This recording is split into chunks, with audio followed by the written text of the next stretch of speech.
Merhaba bağlama severler. Elimde 37'lik Vengi bir bağlamamız var. Vengi bağlamamızı biraz yakına görmenizi istiyorum.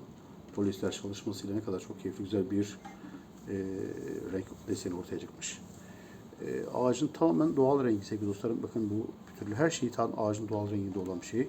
Latin bir kapağın üzerine abonos çizer dönüşümlerin boydanma yapılıp abonot kütükle desteklenen ve ince flotal çalışmalarla boydan boya ne kadar keyifli boyama yapılmış, devam etmiş. 11 sapın üzerine flotal çalışmalarla abonos çıta çalışması yapılmış.